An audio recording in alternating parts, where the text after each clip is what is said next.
নমস্কাৰ মোৰ বন্ধু বান্ধৱীসকল। আজি মোৰ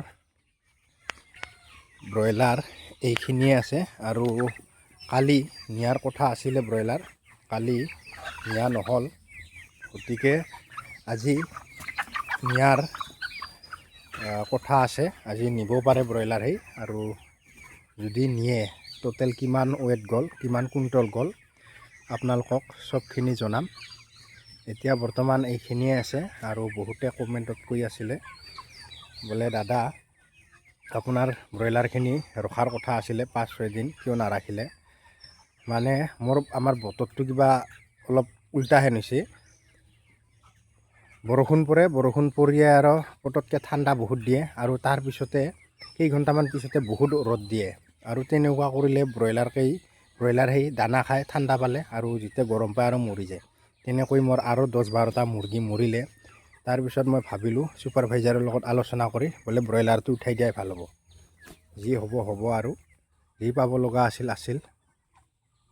তাৰ বাবে গোটেই ব্ৰইলাৰটো উঠাই দিয়াৰ কাৰণে চিন্তা কৰিলোঁ। এতিয়া যি নহওক, মোৰ 30 কুইণ্টেল পৰহি ৰাতিয়ে গ'ল আৰু এতিয়া এইখিনি আছে বৰ্তমান ব্ৰইলাৰ। চাওক আপোনালোকৰ কিমান কুইণ্টল গ'ল কমেণ্ট কৰি জনাব।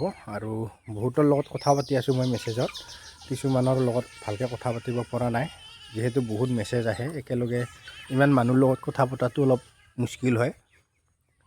যি নহওক, আজিৰ ভিডিঅ'টো এইখিনিয়ে। যদি কিবা ক'ব লগা থাকে আপোনালোকে কমেণ্ট কৰি জনাব।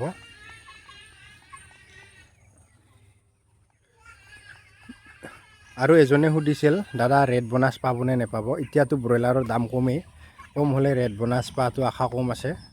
আৰু যদি আপোনালোকৰ ব্ৰইলাৰ যদি দামত গৈছে তেতিয়াহ'লে আপুনি পাব।